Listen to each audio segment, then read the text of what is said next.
సింహాచలంలోని శ్రీ వరహాలక్ష్మి నరసింహ స్వామివారి దేవస్థానంలో వైకుంఠ ఏకాదశి ఉత్తర ద్వార దర్శనం అద్భుతంగా జరిగింది. కన్నుల పండుగగా జరిగిన ఈ వేడుకలో భక్తులు ఉత్తర ద్వార గుండా స్వామి దర్శనం చేసుకుని ధన్యులయ్యారు. తెల్లవారుజామున తొలి దర్శనం ఆలయ ధర్మకర్తల చైర్మన్ పూసపాటి అశోక్ గజపతిరాజు కుటుంబంతో మొదలైంది.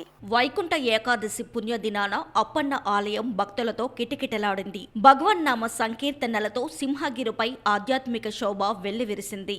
ఈ పండుగను పురస్కరించుకొని ఆలయ సిబ్బంది ఆలయ ప్రాంగణంతో పాటు పరిసర ప్రాంతాలను పూలతోనూ విద్యుత్ దీపాలతోనూ దేదీప్యమానంగా అలంకరించారు. తొలి దర్శనం సమయంలో స్థానిక నేతలు ఎమ్మెల్యే గణబాబు, మాజీ మంత్రి భీమిలి ఎమ్మెల్యే గంటా శ్రీనివాసరావు, టీడీపీ రాష్ట్ర అధ్యక్షులు గాజువాక ఎమ్మెల్యే పల్లా శ్రీనివాసరావు స్వామివారిని ఉత్తర ద్వారం గుండా దర్శించుకున్నారు. కాగా ఉత్తర ద్వార దర్శన కార్యక్రమాన్ని ఎటువంటి ఇబ్బందులు లేకుండా నిర్వహించేందుకు అధికారులు, సిబ్బంది అవసరమైన ఏర్పాట్లను చేశారు.